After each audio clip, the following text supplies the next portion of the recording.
हमारे पास ये मैट्रिक्स का क्वेश्चन है। यहाँ पे हमें करेक्टरिस्टिक रूट्स और करेक्टरिस्टिक वेक्टर निकालने हैं, या आप बोल सकते हैं eigen vector and eigen values निकालने हैं। हमारे पास जो गिवन मैट्रिक्स है 3x3 मैट्रिक्स है। करेक्टरिस्टिक्स इक्वेशन बनाने के लिए पहले हमें मालूम करनी है करेक्टरिस्टिक मैट्रिक्स। यहाँ पे करेक्टरिस्टिक्स मैट्रिक्स जो है वो a माइनस लेमडा आई है।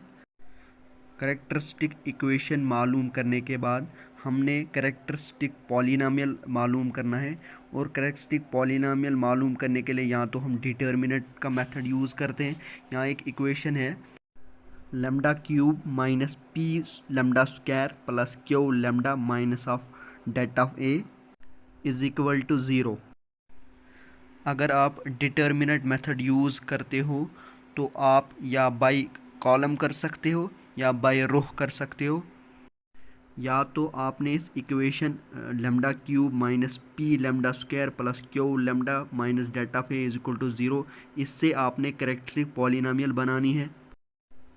आपने इस इक्वेशन में P Q and data of A मालूम करना है, और उसके बाद आपको करेक्टरिस्टिक पॉलिनोमियल खुद ही मिल जाएगी। पी निकालने के लिए आपने मैट्रिक्स के जो डायगोनल एलिमेंट हैं वो क्या है 8 7 3, इनको अपने प्लस करना है और आपको पी मालूम हो जाएगा। फिर क्यू निकालने के लिए आपने सम ऑफ माइनर ऑफ डायगोनल करना है, जैसे क्वेश्चन में किया हुआ है। क्यू निकालने के बाद आपने डिटर्मिनेंट ऑफ मैट्रिक्स निकालना है। डिटर्मिनेंट निकालने के बाद हमारे पास करेक्टरिस्टिक पॉलिनोमियल बनेगी lambda cube minus 18 lambda square plus 45 lambda is equal to 0। अब हमारे पास यहाँ पे ये क्यूबिक पॉलिनोमियल बनती है। यहाँ से हमें लेमडा की वैल्यू निकालनी है। लेमडा की वैल्यू हमारे पास 3 आएंगी। अगर आपको कहीं पे समझ नहीं आई होगी तो आप कमेंट कर सकते हैं और पूछ सकते हैं।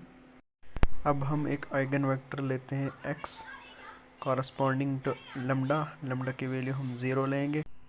फिर हमारे पास बनेगा ax इज इक्वल टू 0। ए की वैल्यू डालेंगे, फिर x मल्टीप्लाई में है तो x हमने आइगन वेक्टर लिया है तो वो उसकी वैल्यू डालेंगे, ये 0 के बराबर होगा। उसके बाद ट्रांसफॉर्मेशन मेथड से आपने अपर ट्राइंगल बनाना है। कोफिशिएंट मैट्रिक्स को रिड्यूस करने के बाद हमें उसका रैंक पता चलेगा। रैंक पता चलने के बाद हमें वहाँ से लीनियरली इंडिपेंडेंट सॉल्यूशन का पता चलेगा। हमारे पास रैंक ऑफ कोफिशिएंट मैट्रिक्स 2 आया। लीनियरली इंडिपेंडेंट सॉल्यूशन के लिए unknown minus of rank of coefficient matrix होता है। यहाँ पे 3 माइनस 2 इज इक्वल टू 1 आएगा। अब हमारे पास यहाँ पे दो इक्वेशन बनेगी 2x minus 4y plus 3z is equal to 0, और दूसरी आएगी minus 5y plus 5z is equal to 0। फिर बाई क्रॉस मल्टीप्लिकेशन मेथड से यहाँ पे हम x y z की वैल्यू निकालेंगे। बाई क्रॉस मल्टीप्लिकेशन जो मेथड है इसकी एक्सप्लेनेशन आपको वीडियो की डिस्क्रिप्शन में मिलेगी। x y z की वैल्यू निकालने के बाद हमारे पास आइगन वेक्टर बनेगा 1 2 2। इसी तरह जब हम लेमडा की वैल्यू 3 लेंगे तो हमारे पास बनेगा a minus 3i into X is equal to 0। तो जब हम a की वैल्यू डालेंगे जो हमारे पास गिवन मैट्रिक्स है उसको रिड्यूस करने के बाद हमारे पास कोफिशिएंट मैट्रिक्स का रैंक निकलेगा। रैंक निकलने के बाद हमें लीनियरली इंडिपेंडेंट सॉल्यूशन का पता चलेगा। यहाँ पे हमें फिर से कोफिशिएंट मैट्रिक्स का जो रैंक है वो फिर से 2 निकलता है।